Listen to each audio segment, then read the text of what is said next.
Hi, this is Omni, where you dare to thrive. I'm Rob, this is Jamie, and we're going to talk to you about everything. We talk about everything on the Omni podcast. We actually started this podcast a year ago, and we put out maybe only 2 episodes, and we got everything set up and on all the websites, and then we got busy. Very busy. Life hit us in the face. We're getting married. Yeah. We are moving. We did some house flipping. We did some traveling. We just went our life just kind of got crazy. So we're back into our podcast, and this podcast is really about anything and everything with all of your experience in business, my experience, the education that we have, the degrees we have, the experiences we have. We sit and we talk about issues all the time, and we're like, we should just do a podcast. Exactly, and we're going to welcome your comments on our podcast and things that you might want to for us to talk about in the future. We're all for that. Yeah.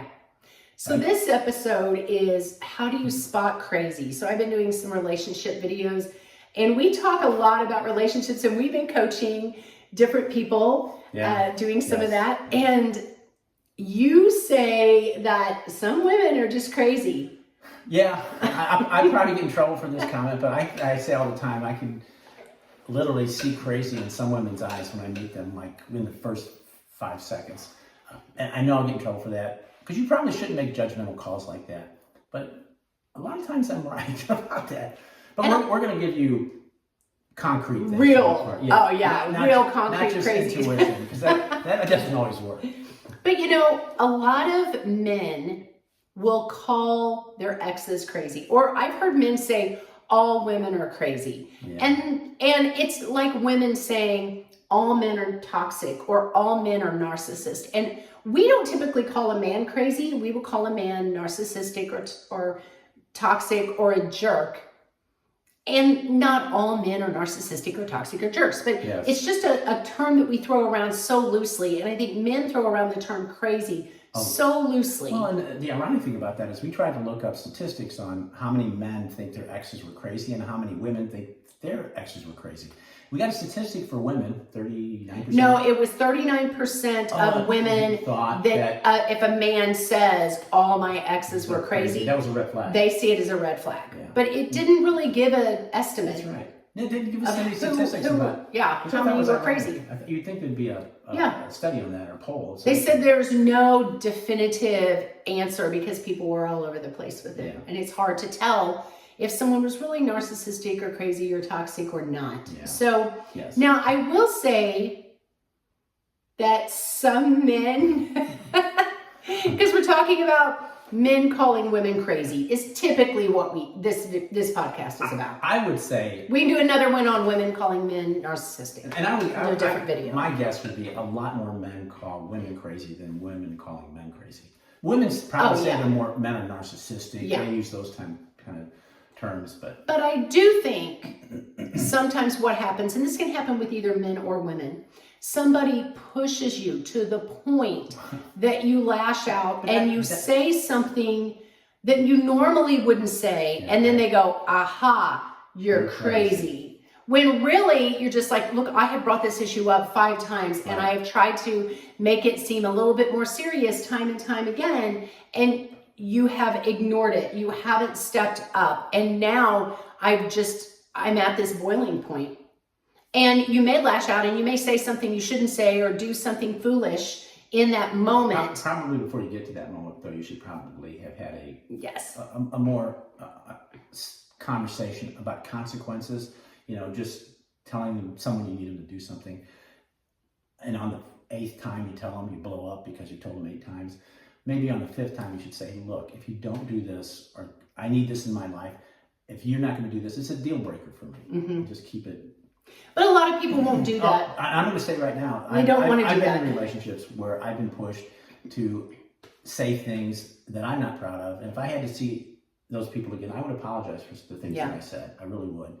So just because you have a moment of craziness doesn't mean you're crazy. Doesn't mean you're really crazy. And men, just because that woman has that moment doesn't mean she's crazy. It just means maybe you've pushed the limits too far, and she just loses it on you. So that's totally different than what we're talking about here. Yeah, we're talking about crazy in terms of frequency of crazy. You can be crazy. Everybody gets a little crazy every now and then. But if you're crazy like every day or every other day, that's what we're talking about. So when you look at SED, which is called social emotional disturbance. So you can have LD if you're in the education field like I was, you can hear of learning disabilities or behavioral disabilities. The newest one is SED, social and emotional disability or social and emotional disturbance. And how you can tell if someone is diagnosed with that or should be diagnosed with that is the severity and frequency.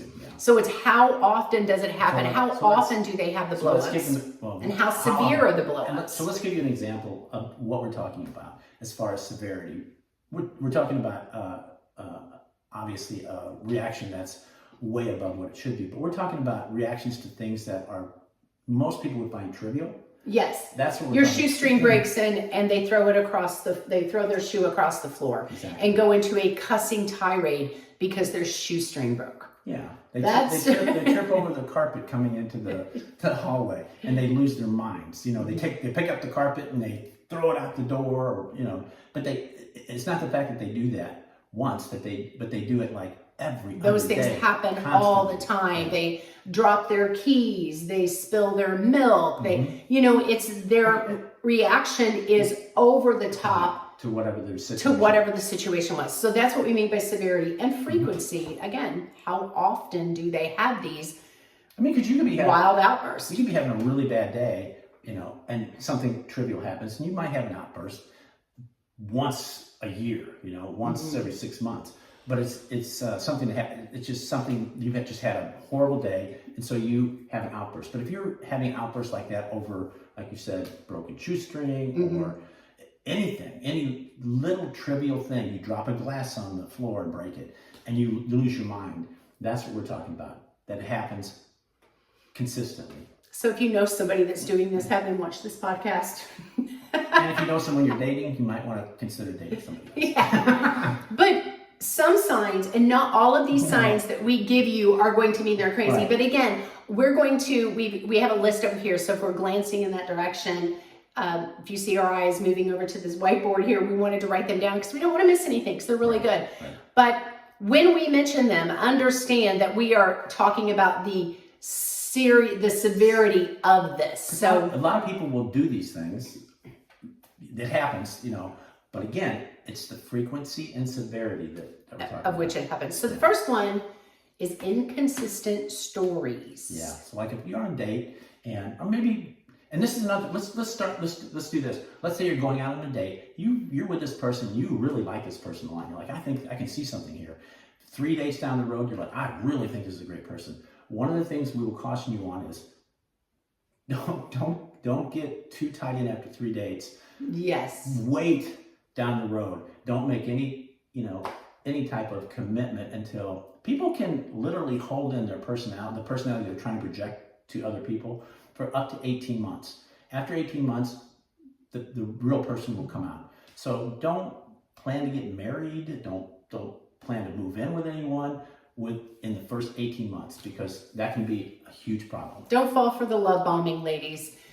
Because again, they can hide some of this stuff. They can hold it together for a good 18 months. So you need to give it a length of time to realize. But one of those things, again, on date one, we'll go back to that, is, or date two or whatever, is their stories seem a little off. They tell you stories about their childhood or them being a teenager, and you're like, things aren't jiving. Yeah, you're kind of, you're in the middle of a conversation, you're asking them questions, and the questions that you ask them, the answers that they give you are changing as you're in the conversation.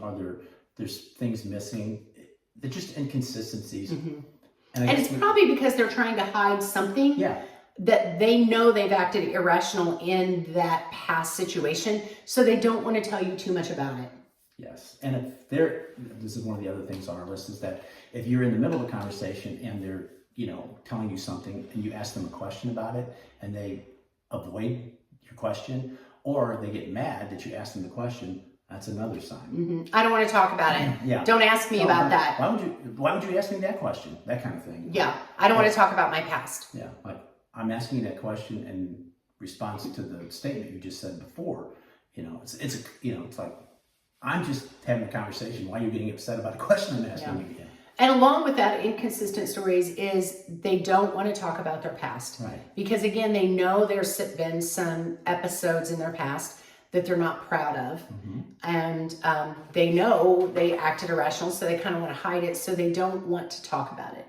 And they just say, I don't want to talk about it. It hurts to bring it up. And so can we not just talk about this? There's a lot of underlying turmoil there that you probably need to find out about.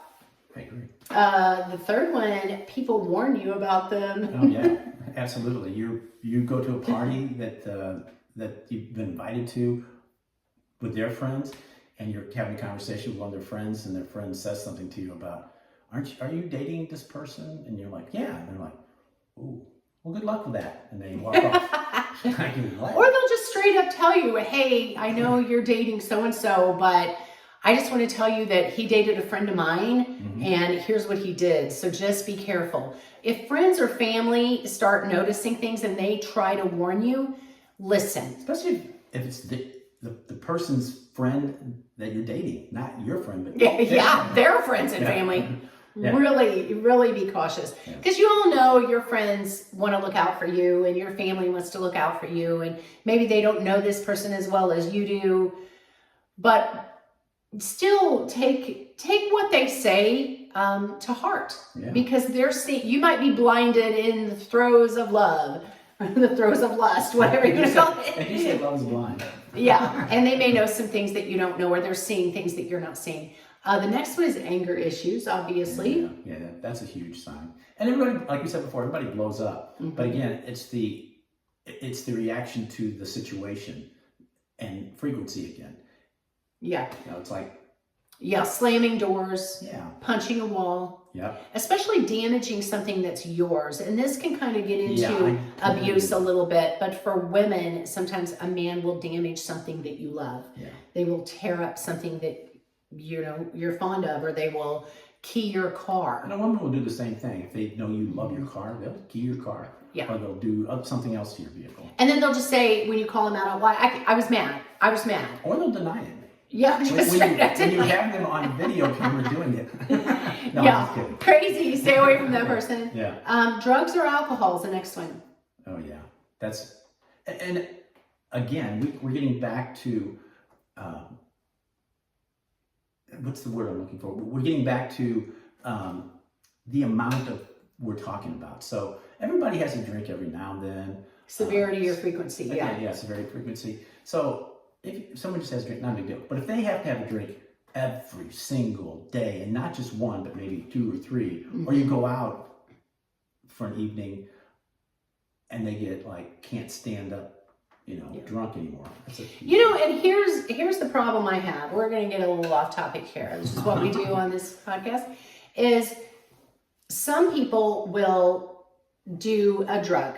And it may be a very mild drug. So let's take marijuana, and they'll say, well, it doesn't hurt me. It actually has health benefits, yada, yada, yada. And maybe it does. I'm not even going to argue that point right now. That's not what this video is about.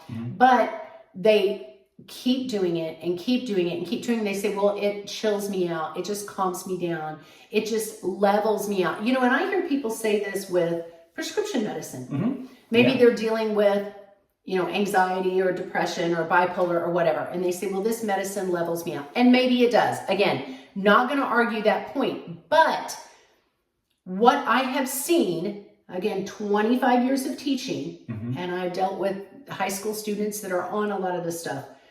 Over time, that medicine doesn't always work the way it worked in the beginning. And they will need to adjust their meds, or something else will have to happen. And it's kind of like I've seen people with just marijuana. After a while, it doesn't work anymore, and they have to use more and more. Same thing with alcohol. They have to use more and more to get that same kind of chill or calm feeling or whatever. So they're not really dealing with the underlying issues that are causing their craziness. They're medicating it in some way. but the underlying issues are still there and they will continue to surface. So I would just say, I would just be cautious about anybody that has an addiction. I am not an addiction person. And I don't want to sound judgy, and I don't want to sound hypocritical, because I'm sure I have my own vices that God's working with me on. We're all dealing with something. We're all dealing with a little something, something. But today we're talking about dealing with crazy. But I don't respect weakness, and I just do not respect having to have drugs or alcohol to keep you chill. If you have to have some substance to be okay, you're not okay. Right. Exactly. Maybe let's work on how you can be okay and you can become a person that isn't dependent on some outside drug to feel normal. I think that's very sad. There might be a time in your life when you might need something for a small period of time because of trauma in your life. But we're not talking about that. We're talking about having to have it every day for years to keep yourself, whatever they call it. This levels me up. This helps me. Yeah. Well, how sad is that? That you have to be on the drug. Yeah, pick yourself up, put your big girl pants on, deal with whatever issues you have, and get yourself leveled out, because there's a lot of problems to solve and people to help, and it's all about you making sure you feel good. That's right. Sorry, I'm going to get on my soapbox. Tell us how you really feel, sweetheart. I used to counsel drug addicts. I know. And so I have seen this. It doesn't start with just, I just use it every once in a while. I'm a weekend warrior with these drugs. No, I'm telling you, I've done it too many years. And the problem is, like you were saying, is that you will start out with that, but your body becomes accustomed to everything you do every day. Even exercise. If you do the same exercise every day, you'll see a difference in your ability, and then all of a sudden it levels out because your body becomes accustomed to it. Then you have to change up the exercise and do something different. Yeah. Drugs do the same thing. You'll be taking a drug and it might make you feel good for a while, and then all of a sudden your body becomes acclimated to it, and guess what? You got to ratchet it up a little bit more to feel it more. And you got to ratchet it up again. We're really harping on the drugs and alcohol make people crazy. Yeah, we should probably move on. Let's move on. I think we've got that point across. Nailed that point. Next one is if they tell you they have issues. They say, well, I have issues, or I have bipolar, or I have anger issues, anxiety, or whatever. Believe them. Don't believe what they're telling you, because they probably do. Yeah. And I think in today's society, that becomes almost everybody has something. Yeah, and they're like, well, I have this, or I have this. And then sometimes they use it as an excuse. Well, I can't help that I acted that way. I have this diagnosis. When really they just are a little crazy. And they use that as an excuse. So this next one, and I think this is probably the most important sign if somebody is really crazy. I agree with this. Is their emotions are up and down within a day, sometimes within an hour. Not within a day, but like you said, within the day. There are 2, 3, 4 different people throughout the day. Yeah, they can be on a high, and then on a low. They can be happy, they can be mad, and it's, again, the severity is so crazy. Because people actually have rhythms in their lives where they're having, it's usually over 28-day period where they have better times and lower times. But it's like a sine wave. It's very smooth. We're talking about the people who wake up in the morning and down here. By middle of the morning, they're up here. By mid-afternoon, they're down here. And then they're down here. And by evening, they're up here, and then down here, all in the same day. The people that, when they wake up in the morning, if you guys are living together or they're coming over and you roll over and you're trying to figure out what person you woke up to that morning, because you want to make sure you don't say the wrong thing, that they will lose their kabibbles. Yeah. If you feel like you have to walk on eggshells around a person, and if you've ever been in a relationship like that, you know what we're talking about. Absolutely. I've been with someone where you had to walk on eggshells around them. Because you don't know how to react to stuff. You just, one day they react totally nonchalant about it. The next day they are completely mad. Or those friends where sometimes you see them and they go up and hug you and they just talk, and sometimes they snub you and act like they don't even know you. You know those people? Yeah. And then they will say, well, I'm just moody. Or that's just who I am. Yeah, let me tell you something. Those moodiness swings, again, they shouldn't be that extreme. And I have people that I know that will say, I can't help it. Mm-hmm. That's just who I am. I wear my emotions on my sleeve. I'm just moody. I have a lot of emotions. And they almost wear it as a badge of honor. They do. They actually, when they tell it to you, they're telling it to you as a, I don't know, something that they're proud of. Yeah. It's kind of an odd thing, I think. They'll say, I can't hide the emotions from off my face because my face just shows everything. And they're really happy. They're really proud of that. Mm-hmm. And high value people do not rely on emotions because emotions aren't loyal. Right. So I talk about that in my book and in my e-course. Emotions are, you may feel like the weight of the world is on your shoulders and everything is crashing down around you when it's late at night, it's the end of the week and you're tired. And then you wake up the next morning and you go, oh, things aren't so bad. I think I can handle this. I think actually a lot of people probably woke up at 3 o'clock in the morning and they're incredibly anxious about something that's happening in their lives. And you're like thinking, I don't know, and then you wake up the next morning and you're like, why was I so heavy on my heart in the middle of the night? So we deal with that every once in a while, but people who deal with it like all the way throughout the day constantly, So we're talking about people that have a very low emotional IQ. Mm-hmm, exactly. I always say people have the ability to control their emotions, they just choose not to. Yeah. And it's emotional laziness. Yeah. And they don't want to control their emotions because that gives them a little bit of control, a little bit of power. Because they can make you walk on eggs with that. Yeah, they can manipulate you with your emotions. Yeah. So along with that, we talk about the phrases, I can't help it, that's just who I am. So if people say that to you, no.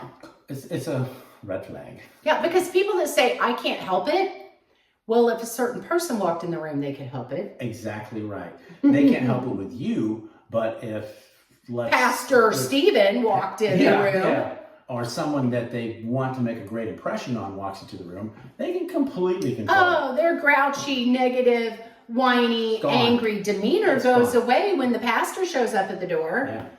And I know you've seen it. They're grouchy, mad, whatever. Somebody comes to the door and they're happy. Not even that. It's like this. They're mad at you. Blah, blah, blah. The phone rings. They pick it up. Hello. It's like, what? Who is that? Or if they say, that's just who I am. Yeah. That's how I am. Well, I can't help it. That's just who I am. That's how I was raised.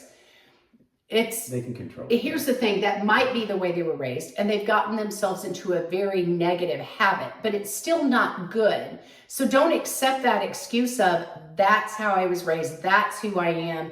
You can't teach an old dog new tricks. I always tell people, that's not who you are. That's a negative habit of behavior you've allowed yourself to get in. And it's not okay. You need to change. And some people just don't want to change because change is hard. It is hard. It's difficult to change. It takes time and effort.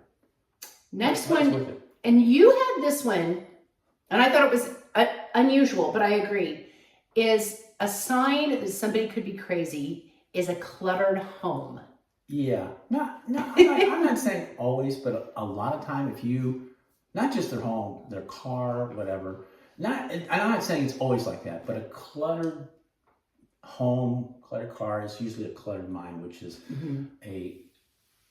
I'm not saying this is always a sign of crazy, but it is a warning sign, especially if you're going out with someone or dating someone and you're interested in a long-term relationship and you happen to be kind of an organized person or maybe even a little bit of a neat freak. Don't think that they're going to change to make it, fit your lifestyle. You're probably going to have to change or put up with their sloppiness or whatever. And there's a lot of research that's been done on hoarders or disorganized people. And if you listen to Jordan Peterson, he tells people, go home and clean your room. Or clean out a drawer. Just clean out, Don't even start small.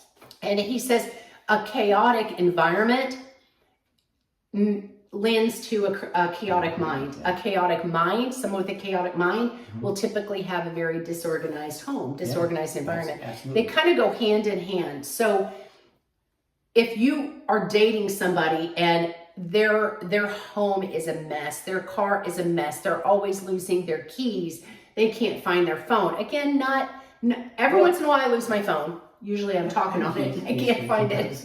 No, that's a thing. But somebody who truly has a chaotic life, you will find that they're always in an emergency situation. In other words, they have to leave and they can't find the notebook that they had last night, or they need this and they can't find it and they're running around the house.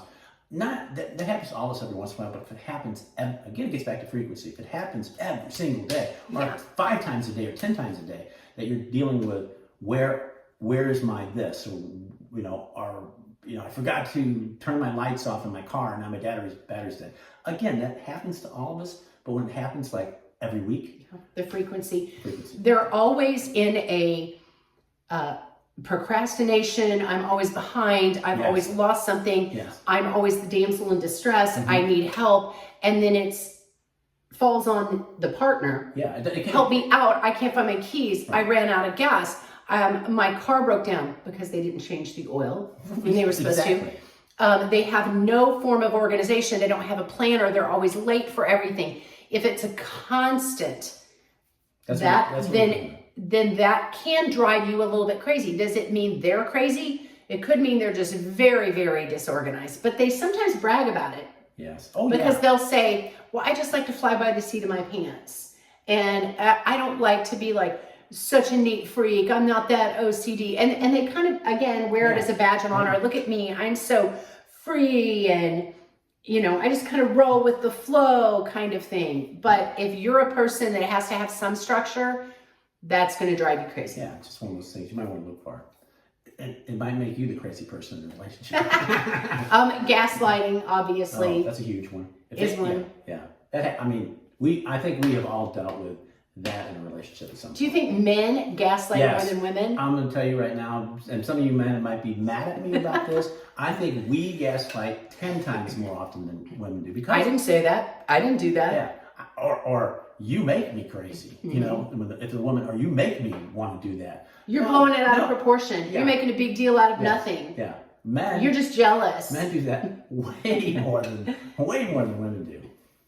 We'll do another podcast on gaslighting. Yeah. We'll do another podcast on men. This one mainly is men that call women crazy. Yeah. And control issues kind of was one of the last ones we had on there. Women that they have to control the outcome. They have to control everything. And if they feel like they don't have control, they go crazy. They lose it, on you. And you really see, I think, women go a little crazy in a breakup, because I've been counseling women going through a breakup, and they do some of the craziest, most irrational things.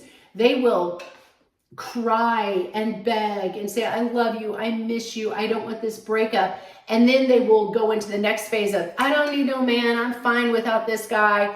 Who needs a guy? You're going to regret it. You broke up with me. I'm the best thing that you ever had. And then they'll key your car that night and throw a beer on you at a bar, and then they'll email you like a long letter the next day saying, I don't know what came over me. Or they'll email you 10 times in one night, or text you 50 times in one night. Yes. That kind of stuff, Yes. Yeah. I mean, just that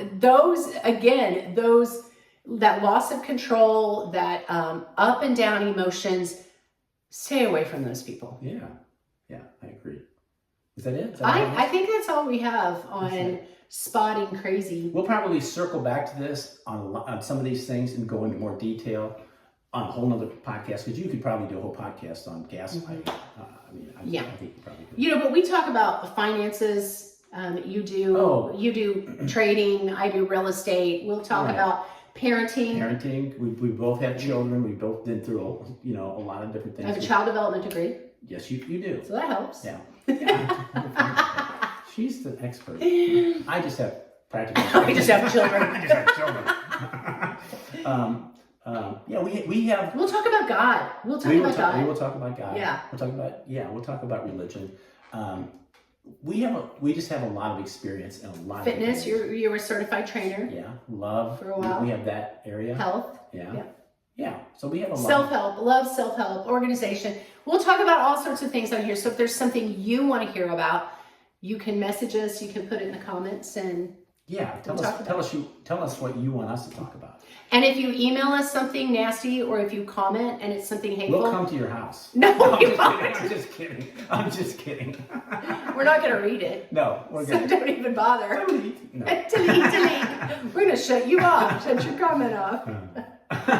So that's what we have. This is Rob and Jamie. Omni, dare to thrive. And that's it. What? That's it. Yep. We were going to pray. We prayed? No, we were going to pray at the beginning and we didn't pray. Do that maybe the next one or something. Well, let's just shut up.